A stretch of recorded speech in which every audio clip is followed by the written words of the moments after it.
Hello everyone, thank you for coming along tonight. Let me just make sure I share the right thing. There we go. Okay, so I am from the Centre for Sustainability. We're a Bristol-based charity, been going since the late 70s. And our vision is where sustainability is second nature, where carbon emissions have been cut to safe levels and where fuel poverty has been replaced by energy justice. And we want to do that by sharing our knowledge and our practical experience with you. We've quite a big charity. We've got about 80 staff working for us, and there's about 100 different separately funded projects that we are running at any one time.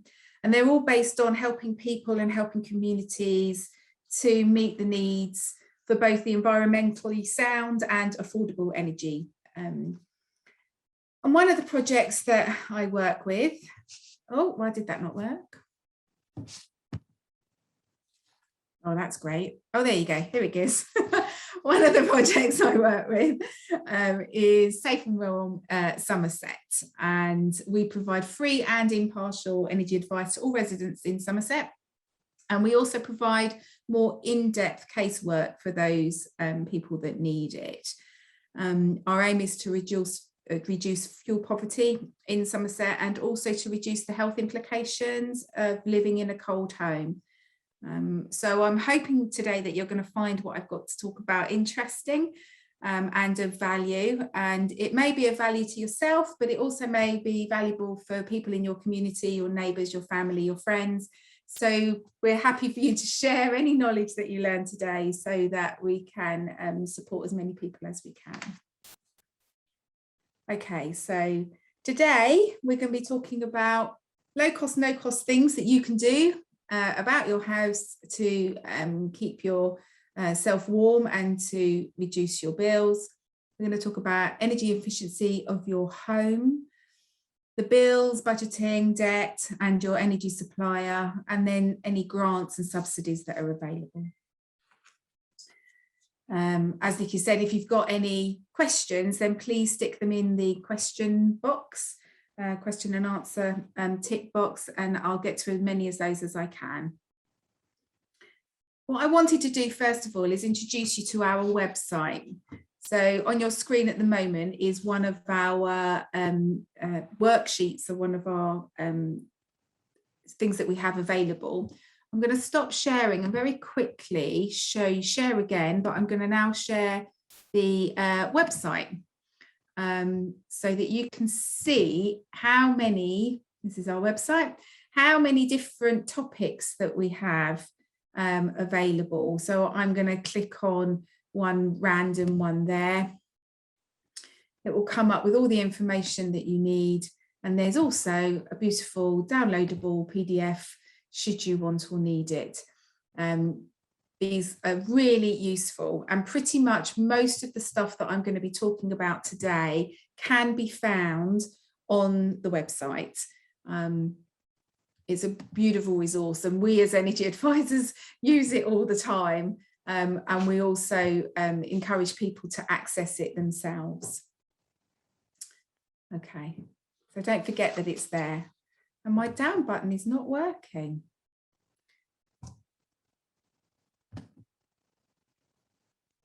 Okay, that's not helpful, is it? There we go. Okay.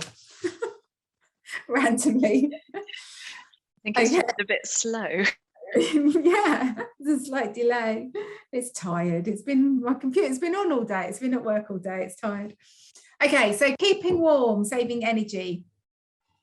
So these are some low cost, no cost things that you can do to save yourself a bit of money. Closing your curtains at dusk. Make sure you tuck the curtains behind the radiator so that you're not blocking the heat that comes through. Only boil as much water as you need in the kettle. Switch your appliances off. Don't leave them on to stand by. That is slightly less important now than it used to be, because most of our appliances are A-rated, and they're also been developed so that leaving it on standby isn't as bad as it used to be. However, if it's on standby, it's still using energy, so it's still worthwhile turning them off. Switching your lights off when you leave a room. If you've got teenagers in your house, then that's something that seems an impossible thing for them to learn what to do. However, turning them off, again, saving you some energy. Economy 7, you see on the bottom of the screen there is a night storage heater, and they're run off of economy 7. I'm going to talk about that a bit later. But understanding economy 7 and understanding how to use it appropriately could potentially save you £120. And for those of us who have old-fashioned freezers that don't defrost themselves, when it gets all furry with ice inside, it will cost you so much more money to freeze your food when it's got all of the ice in it. So it is genuinely worth chipping that away or defrosting your freezer properly. Some low cost things you can do: draft proofing your windows, putting radiator panels on. They're really good.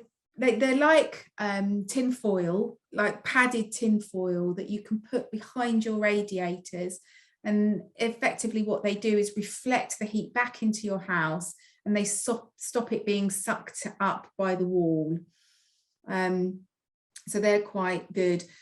When you draft proof your windows and your doors, you can get these foam strips that you can stick into the inside seals of the window, so there's a bit of resistance when you shut the window, and that stops any drafts coming through. There's a letterbox there on the bottom of your screen, and that's got the little fluffy bits to stop the draft coming through, and you can get different varieties of those. What I recommend you do is, on a really windy day, either with a piece of paper, feather, or a lighter or a candle, if you're careful and not burn yourself. But if you move that around your windows and doors, it will actually be able to show you where the draft is coming in, so you can pinpoint it a bit better and then deal with that appropriately. If you've got suspended timber floors, so you've got exposed floorboards, they look beautiful, but because there isn't a carpet on them, they can also be quite drafty and the air can come in.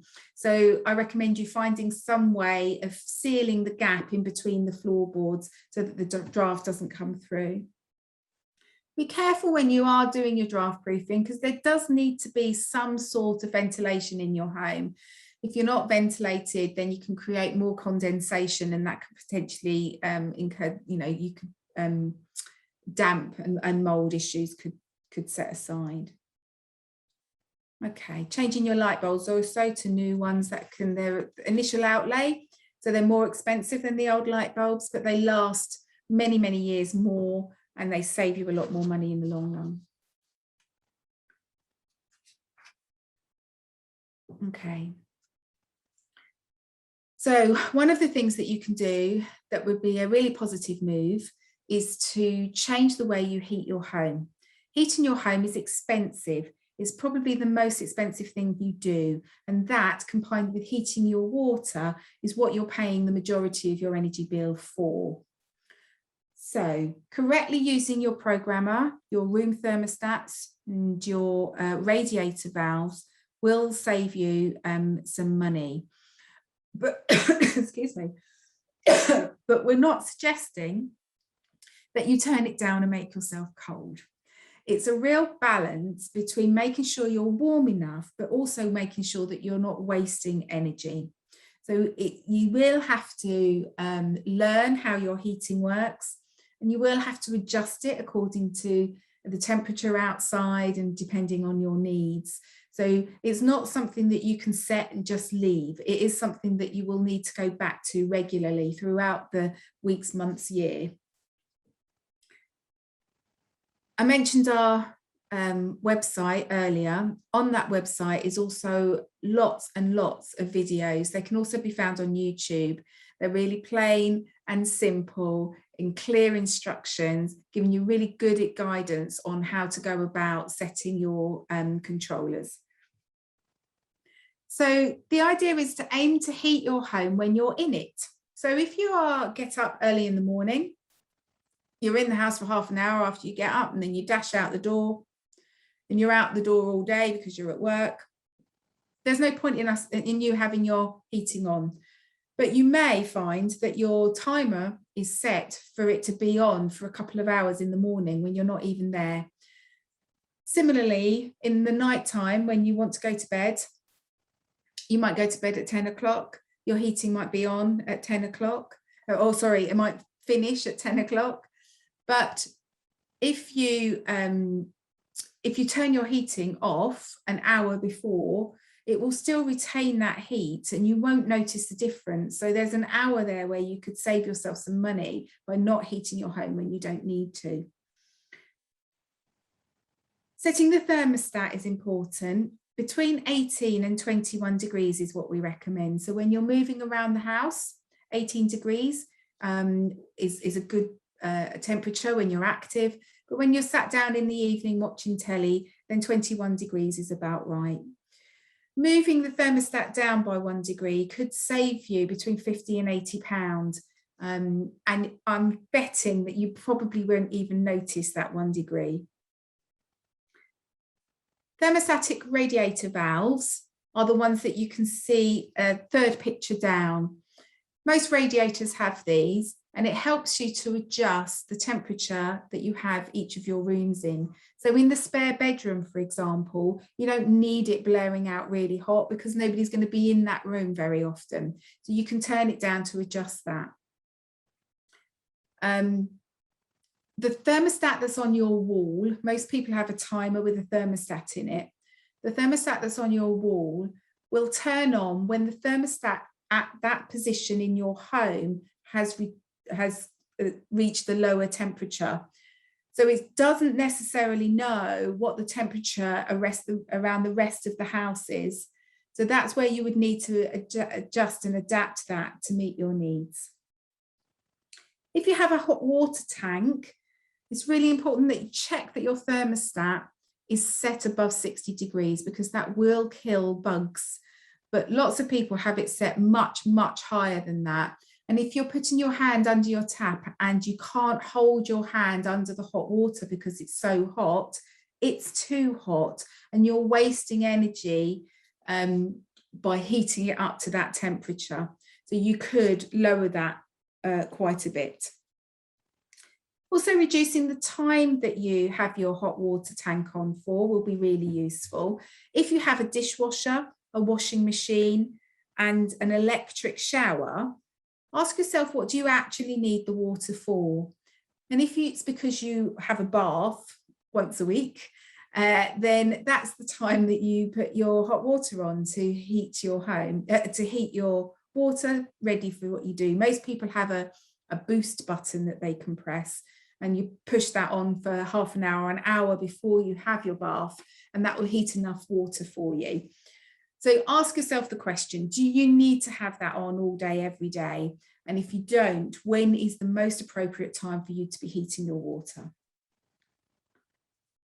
But like I say, setting all of these controls, it's trial and error, and you are going to need to adapt and adjust it according to the weather changes and other things. So once you've learned it and once you know how to do that, it will be easier for you to do and hopefully will become second nature.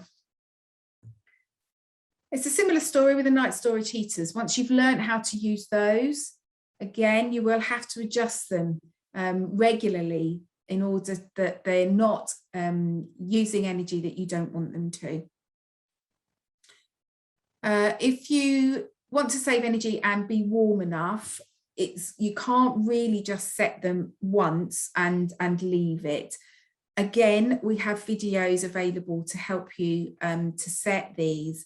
But ultimately, what happens at night when you're on a cheaper tariff, when you're on the Economy 7 tariff, the energy at night time is slightly cheaper. And so it will draw down the energy and heat up they've got big bricks inside them. They will heat up these big bricks overnight. And then you can time them to release that heat and that energy throughout the day. Again, it's trial and error in terms of adjusting them. The ones on the right is the old-fashioned type, and the one on the left, you can actually set to release at certain times of the day. So if you don't want it on during the day, you can have that coming on at night. when you're sat in front of the telly. Okay. So moving on from heating,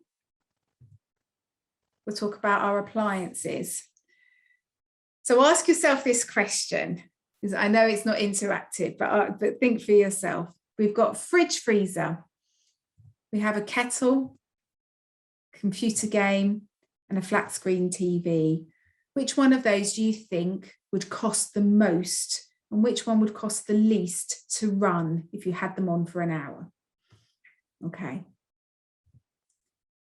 Well, the fridge freezer, 0.6p an hour. The kettle is 40p an hour, 3p for the Xbox, and 2p for your TV.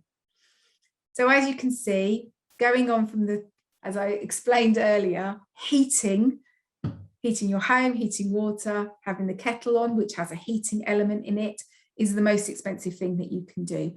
You're not going to have your kettle boiling for an hour. It probably boiled dry if you did that, but this is just an example to demonstrate. Energy is measured in kilowatt hours, and appliances all have labels on them when you buy them. Not just the A rating color-coded thing, but they also have labels on them that explain how many kilowatts they use per hour. And that's really handy and helpful if you're unsure as to what it is in your home that is using up all of the energy. And it will clearly tell you how many kilowatts it uses. And you can compare that to the rate you pay per kilowatt on your with your energy provider, and multiply the two to find out how much it's going to cost you. We also have a really handy little leaflet. It's called What Uses What, and it goes through all of the different things that we have available in our home, and it will give you an example of how much energy at stroke cost they are. So I've mentioned this little energy efficiency rating as an example of it there. The system, since it's been introduced, has been so successful over the years that they've actually, it's difficult now to buy something that isn't A rated, and they've actually extended it now. So there's lots of A stars, A triple star items that you can buy now. So it's a really successful project that came out, and I think that they're looking to extend that into other items that we have in our homes. Energy saving light bulbs. They're just like the old style ones, saving energy. They do save you energy, and just like the normal light bulbs, they come in a range of sizes and shapes. You can have bayonet ones, you can have the screw-in ones. You can even get dimmable ones now, which you couldn't get before. There are some myths about the light bulbs, but they don't light up very quickly. But actually, that used to be the case. That's not the case anymore. So they are instant. And lots of people think that they're too expensive. And the initial outlay is much more than they used to be. But they're soon going to be recovered. You're soon going to get that money back, because over the 11-year lifespan, it's going to save you an awful lot of money. It says over here, over £140 when replacing a halogen bulb. And over the course of a year, if all of your lights in your home were energy efficient, for an average 3-bed semi, it would save you £66 in that year. So the cost of the light bulb very quickly gets recouped. They don't contain mercury or lead or other toxic materials, and they are completely recyclable. So that again is a positive thing about buying them.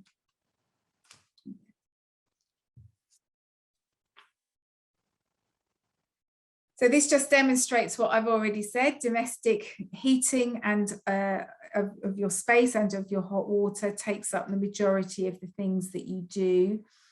And so therefore, if it costs a lot to heat your home, we want to make sure that your home keeps the heat in it for as long as possible. So making sure that your heating is as efficient as it can be is an important thing to look at. So the type of heating system that you have, how old it is, and how you use that heating will make a big difference to the amount of energy you use and to the cost on your bills. We do have quite a few homes in Somerset, about 4% of the homes in Somerset, which don't have any central heating at all. And we have about 30% of homes that don't have mains gas because of the rurality of Somerset. Lots of people don't have gas in the village, for example.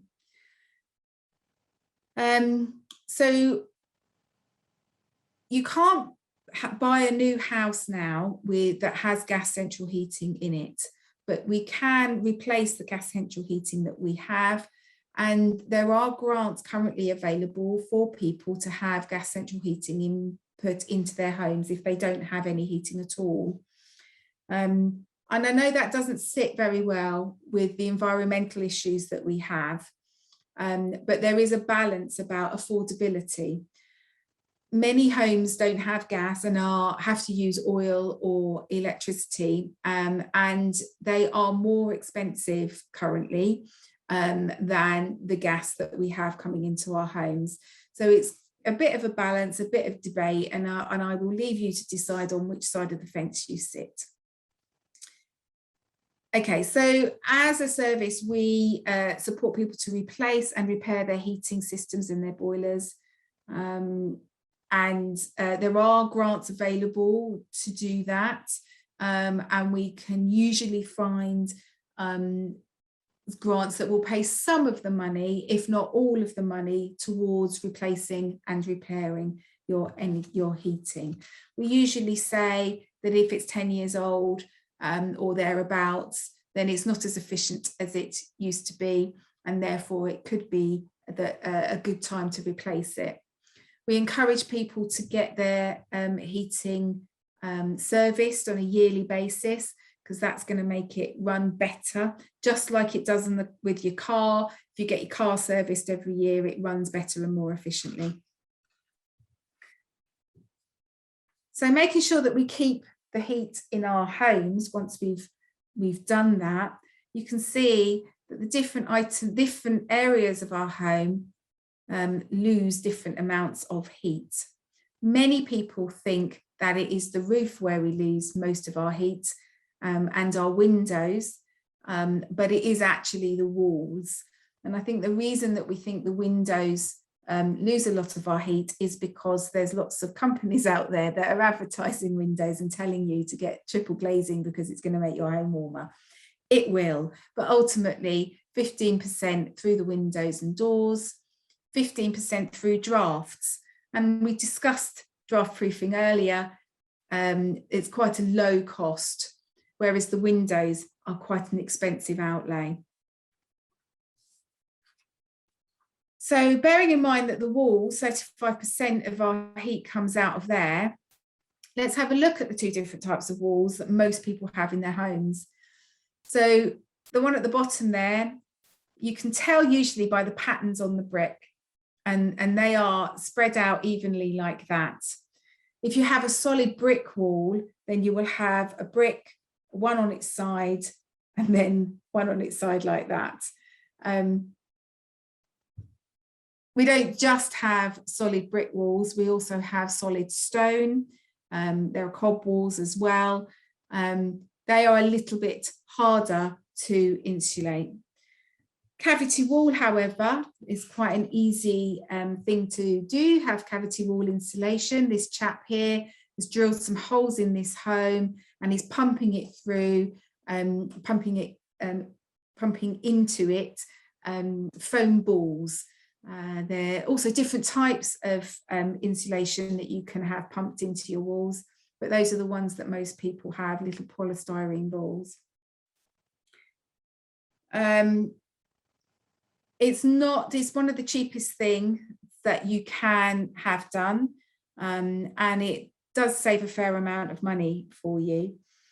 There are grants available to pay for that. It's a government scheme. And there are lots of suppliers out there that sign up to the eco scheme, and we have some referral partners that we use to for the clients that we have that can do this for them. One of the things that I would say is make sure that you get somebody that's experienced in putting in insulation. If you're going to do this to your home, have somebody that knows what they're doing. There have been some horror stories where it has created damp and mold, and people have had it extracted, but then they've often had it put back in again, but they've had it put back in properly.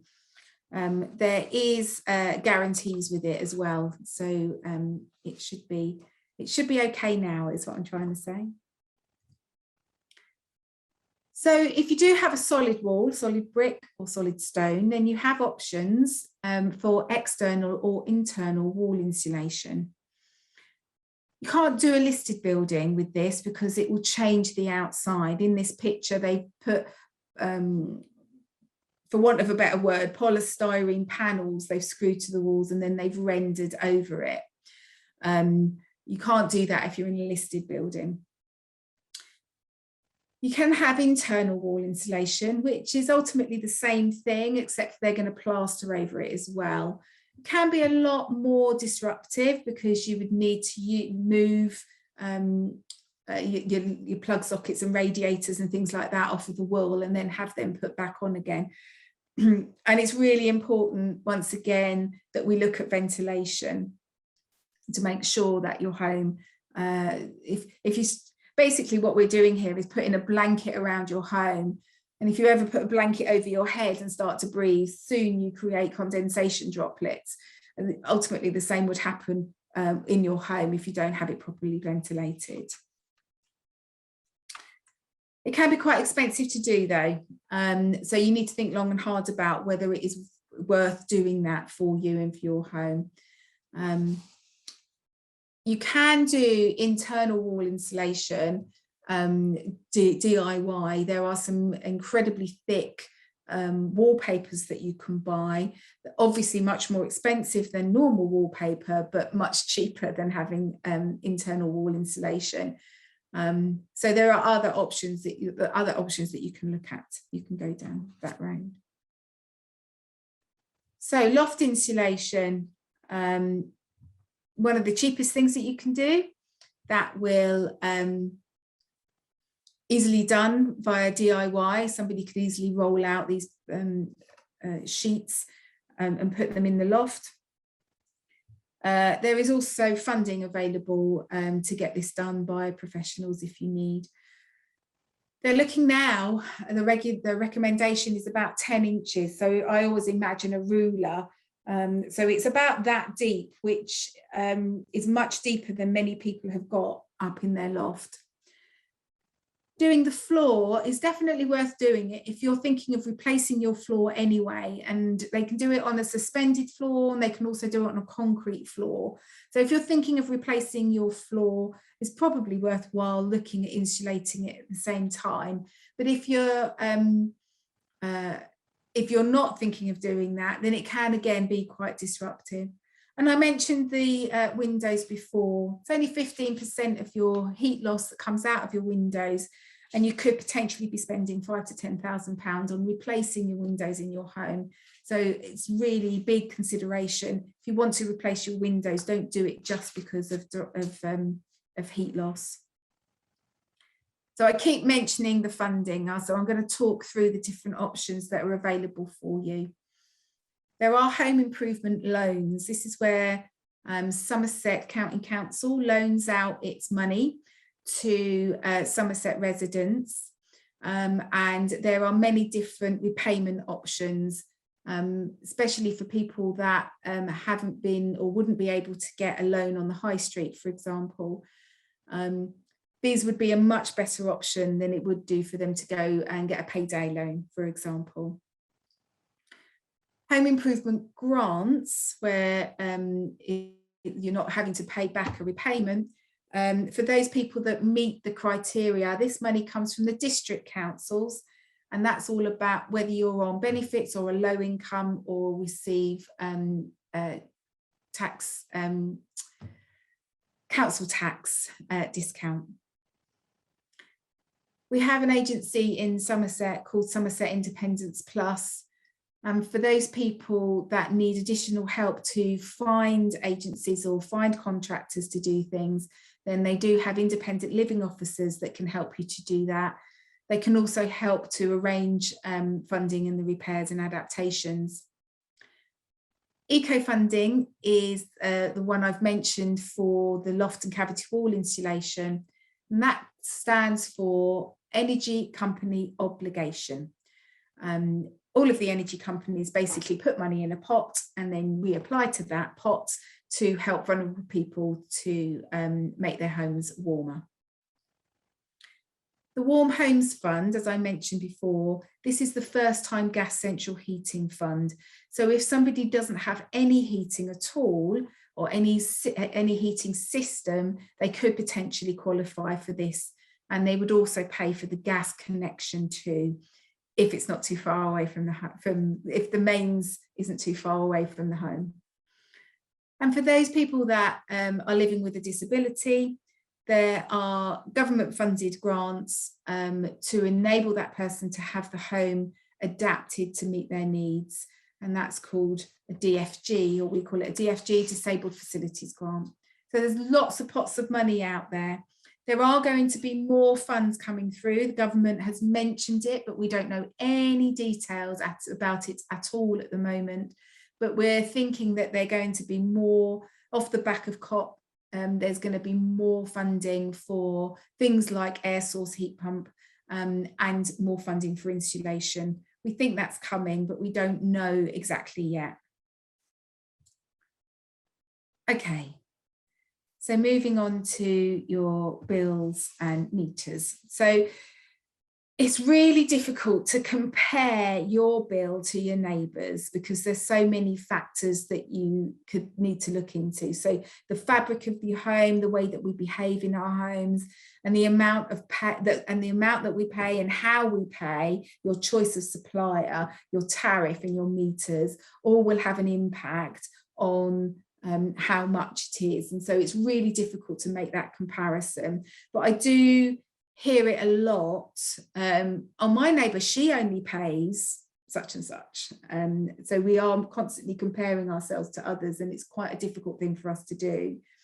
What I suggest we do is we compare how much we paid last year to how much we paid this year, and your energy supplier would be able to tell you what your annual kilowatt hours are, so that you could use a good comparison site to have a look at to see if you could get a better deal somewhere else. I hear it a lot also that people will say, oh, don't go to so-and-so because they're rubbish, or so-and-so, they're the best supplier. And really, it's not true, because I've probably dealt with complaints from all of the suppliers. There are different deals that the suppliers offer at different times. And so it's quite difficult to say which one is the best.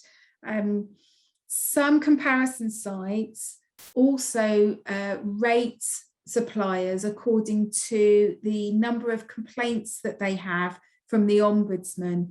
So if you're really interested in somebody that doesn't have very many complaints and that, you know, good service, customer service, you will be able to find that on a comparison site. Okay, some of the myths about switching is you can still switch if you are in a contract. You may have to pay an exit fee, but you can still switch. You can still switch if you have debt. It may depend on the amount of debt, and it may depend on the supplier you're leaving or that you want to go to. You can still switch if you have a prepayment meter, and you can still switch if you don't own your own home. So there are a few myths and things that we hear a lot from people. Okay. So here is where I would normally talk about and encourage you to switch supplier. And in the years that I've been doing this, I've never said what I'm about to say to you, which is do nothing, stay where you are. We are currently in the middle of an energy crisis and the world has gone mad, and there are no deals available currently. And the best deal that you can be on, you can't call it a deal, but the best rate that you can be on is the standard variable rate. If you are in a deal at the moment, then that's great. You're likely to be paying less than other people on the standard variable rate. So stay on it for as long as you can. If that deal ends, the likelihood is you will then switch to the standard variable rate. The government has capped that rate and has said that the energy companies would like to charge you 2 or 3 times the amount that the government has capped it at. But the government has said, no, don't charge people any more than this amount on the standard variable rate. So there aren't really any deals available that are cheaper than the standard variable rate. There are some deals, a few deals, but they will be charging you more. So our advice at the moment is to stay where you are, stay with who you're with, wait until you are, your deal comes to an end, if it hasn't already, and stay on the standard variable rate. We believe, but we don't know because we can't see into the future, but we believe that in April, the prices of the gas and electricity will rise again.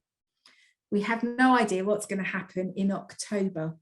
The reason why I'm saying October and April is because those are the times when the base rates for gas and electricity change. They only change twice a year. And we believe that we know it's just gone up in October. Most people's bills are going to be double what they used to be. We believe it's going to come up again in April. We have no idea what's going to happen in October. There are a few things that you can do to save yourself a little bit of money. If you currently receive a paper bill, you could go paperless and that would be cheaper.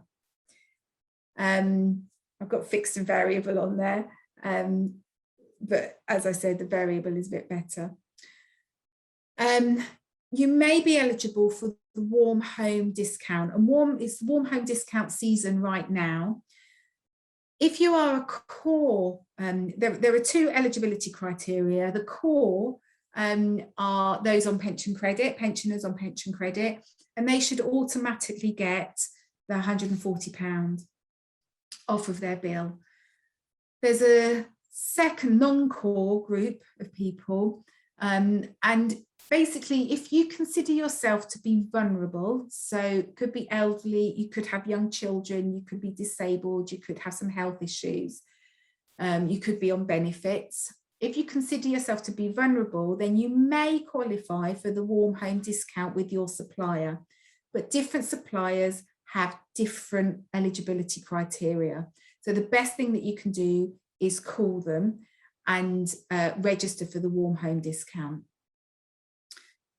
They sometimes will let you know that it's warm home discount season, but they don't always let you know. So it's worth putting it in your diary come September, October time to contact your supplier so that you can apply for the warm home discount.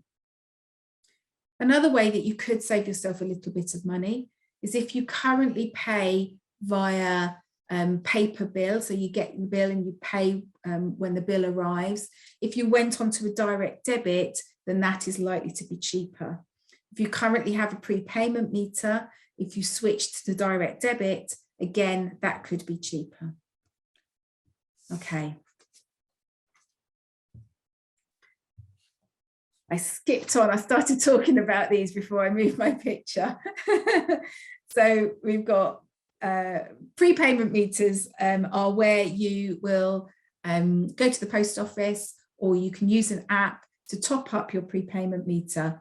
You then use up the energy, then you put more on and you use it up. Direct debit is you just use whatever it is you've got, and then they will take a set amount of money from your bank every month. If it's not enough money, they will contact you and want to change your direct debit, and then you can call them and have a conversation with them if they do that. There are a couple of other ways of paying. Some energy companies will still let you pay by cash or a budget scheme, and this is where you would go to the post office and make a payment on a regular basis. You can also have your energy usage and your energy debt, if you have one, paid for you through your universal credit or benefits. You have to apply for the DWP to do that. It will come out of your benefits before you see it, before it comes to you. Okay, there are pros and cons for all of the payment methods that are available to you.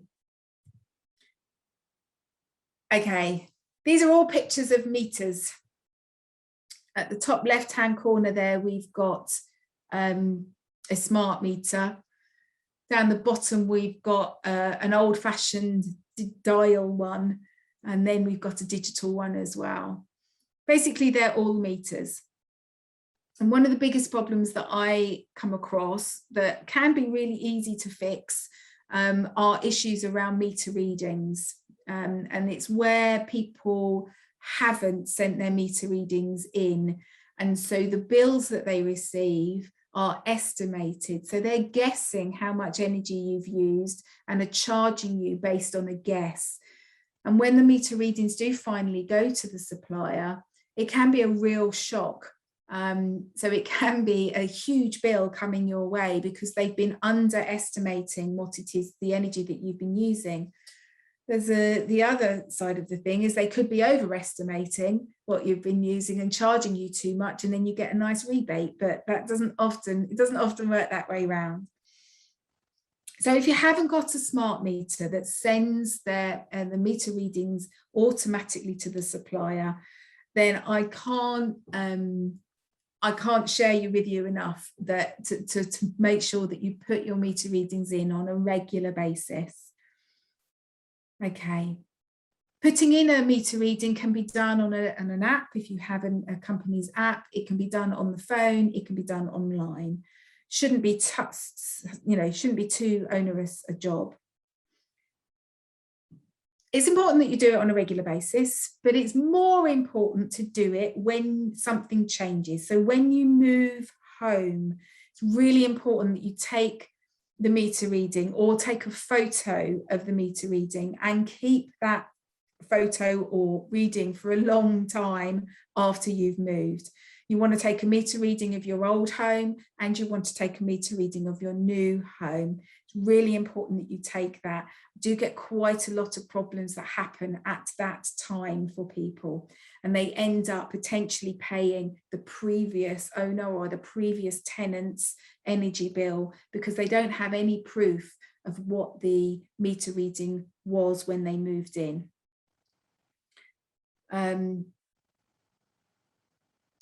The other thing to say about meter readings is if they're in an odd place, so if they're really high up and you need to stand on a chair in order to read your meter, that's kind of not okay and that's not safe. So they will move it for you and they will change it for a smart meter.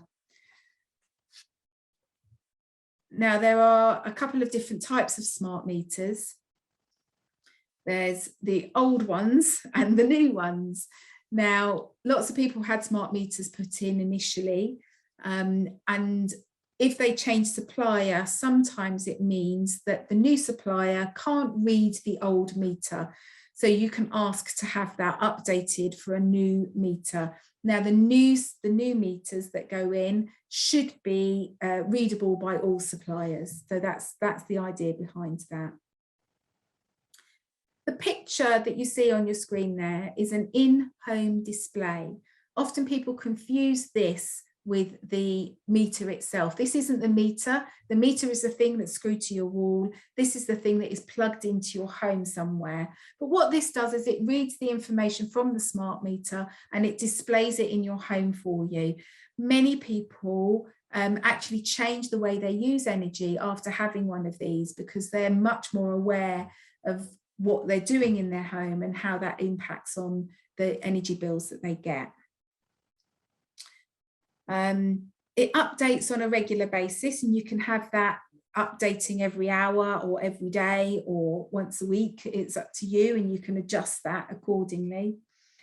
They show how much credit you have. They show how much for the prepayment. With a smart prepayment meter, it will show you how much credit you've got left, whether you're in debt, what your balance is. It will let you know if you're running out, and if you have a smart meter, you're likely to have an app as well, so you can then top it up much more easily. There's lots of people are quite resistant to having a smart meter. Personally, I can't understand that because I'm quite lazy. So it saves me from having to do anything about it, and it's all done for me. So I'm all for them. People are concerned about how the information is received by the supplier. It doesn't use your Wi-Fi. It's a different bandwidth or something. Again, I don't really understand it, but I do know that it doesn't impact on your Wi-Fi. But there are some places that don't have signal, and it is difficult for them to have a smart meter. If you don't have a smart meter but want one because you're unable to read the meter yourself, then they will still come out to you and read the meter for you, but they will probably only do that once a year. Okay.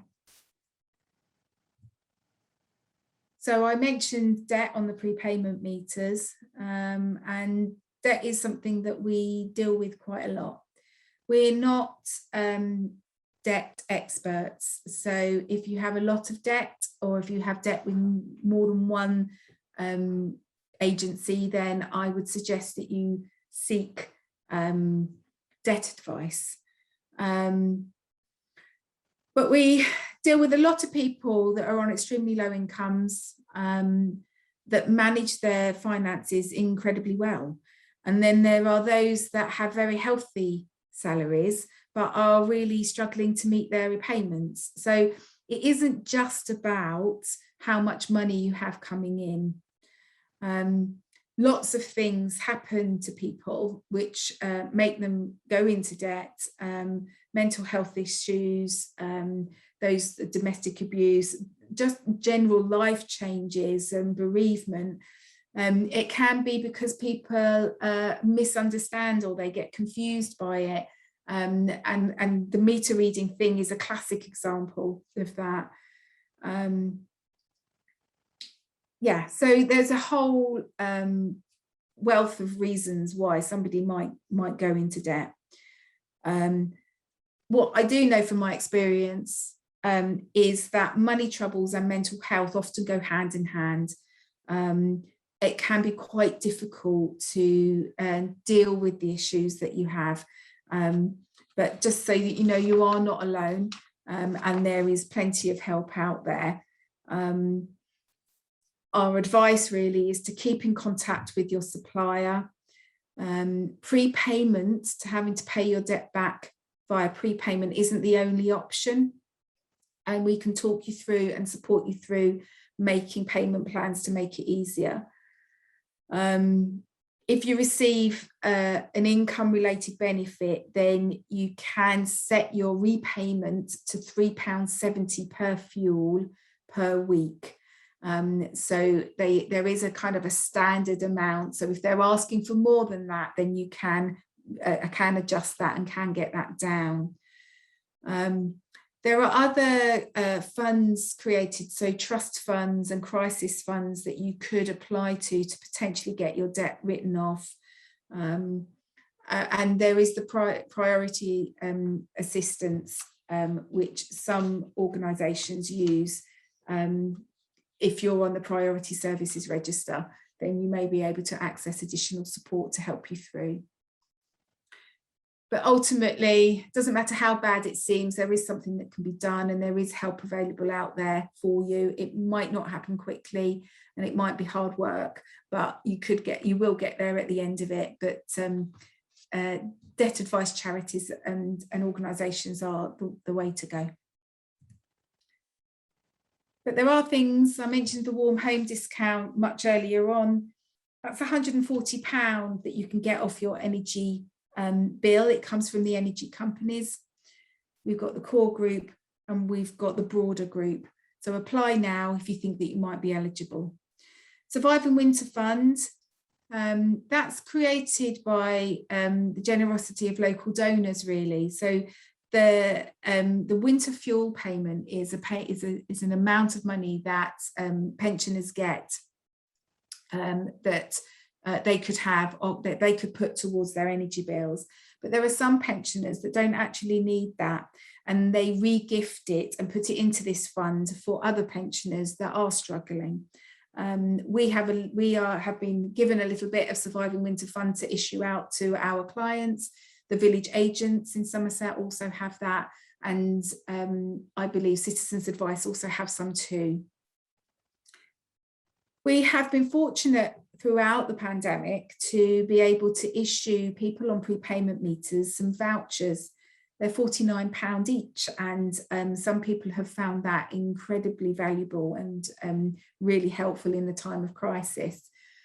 We don't currently have any money left because we've given it all away, but we are applying for some more. So we are hopeful that we will be able to issue prepayment meters to others in the future. And I know technically water isn't energy, but it is one of our bills. And I just wanted to mention it because the water companies are incredibly helpful. And they're really, really good in terms of supporting people to lower their water bills. They have an assist scheme where they can reduce your bills. And they have a restart scheme. So if you do get into debt with them, then they will help you to work out a payment plan, very affordable payment plan. And then after a period of time, they will write your debt off and then you will restart. And there are some other discounts as well that are available to them. So I wanted just to mention that for you. And then the Priority Services Register. For those that are vulnerable, you can let your supplier know, but also Western Power Distribution. We can sign you up so that they know that there's a vulnerable person in your home. And what they will do is just make sure that you are looked after appropriately according to your needs. And if there is a power cut, particularly if you need electricity for any medical equipment in your home, then they will ensure that you're looked after properly. It's really quick and easy to sign up. We can do that for you, or you can go online and do that. That is me done. Thank you very much for being here and listening. Let me stop sharing my screen, see if Nikki is there still and can, hello, you're there still. Oh, you're muted. I can't hear you. I am here. Hi. So we've had one question in the chat so far and also a comment. So we had a question from Jane. It was just going back to this point around putting gas central heating into homes now, given the need to reduce carbon emissions. Yeah. Yeah, it's a balance really. Gas is cheaper currently. Electricity and green electricity hasn't kind of been able to get the prices down just yet. And obviously we're looking for the future and carbon emissions and all of that. So that's why I said it is a balance that we have to make. There is this fund that is available, and if you have an elderly gentleman that's not had any heating and is poorly, and we've got this fund and it's quick and easy and cheap for him, then his home also may not be suitable for something like an air source heat pump, because in order to install an air source heat pump you need to have really, really good insulation. They're not going to work as well in a leaky home and could be potentially really expensive. So it isn't ideal. It isn't ideal. Okay. Thanks, Deb. I've got another question. Where can I find information about reputable local cavity wall insulation companies? Yeah, so we have our referral partners. So we are confident that the contractors that we use are of good quality. So if you wanted to call us on our 0800 number, then there's somebody like me on the end of that phone. We also have a web form that you can fill in. There'll be somebody like us that will be able to get back to you and make a referral for you. We're confident that those contractors are of good quality and will do a good job, who also have access to the eco scheme. So if you qualify for that, then they will be able to apply for that and reduce the costs for you. Checker trade type, oh, it's really awful because I'm struggling to find that off the top of my head, but there is a way that you can check. There's a standards agency that you can use. Nikki, if that's okay with you, I'll go away and find that, and then you can pass it on. Is that okay? Because I don't want to give you misinformation, but I will find out the name of the organisation that does the checking it for you. So I will do that. Great, thank you. I've just put the CSE number in the chat in case anyone hadn't noted it down before. Yeah, it's also if you type in CSE Bristol in a Google search, you'll find our website. Yeah, and we did also have a comment just mentioning Lendology, which I think was the first organisation that you were talking about when it comes to low interest loans in Somerset. So Lendology is the name of the provider. That's exactly right. Yes, they're really good. They're fantastic, and they support people a lot in terms of basically they do a financial assessment for 2 of the areas in Somerset. You can go direct to the district council. For the other 2 areas, if you want to access a grant from them, you have to go through Lendology first. And they do a fantastic financial assessment of you, talk about all of your options, and one of those options could be a grant. So yeah, we work quite closely with them. They're fantastic. Brilliant. Right. Does anyone have any more questions to type in the Q&A before we sign off? Just give us 1 minute in case anyone has anything else. But if not, I'll stop the recording and we'll post that on the Healthy Homes page on Froome Town Council website, so you'll be able to refer back to it. Please do visit the CSE's website. As Deb has shown, it has amazing resources on it. So please go there and do give her a call as well. So thank you to everyone, and thank you especially Deb for your time and putting together a presentation. Cool. Thanks everyone. Have a good evening. Okay. Bye-bye. Thank you. Bye.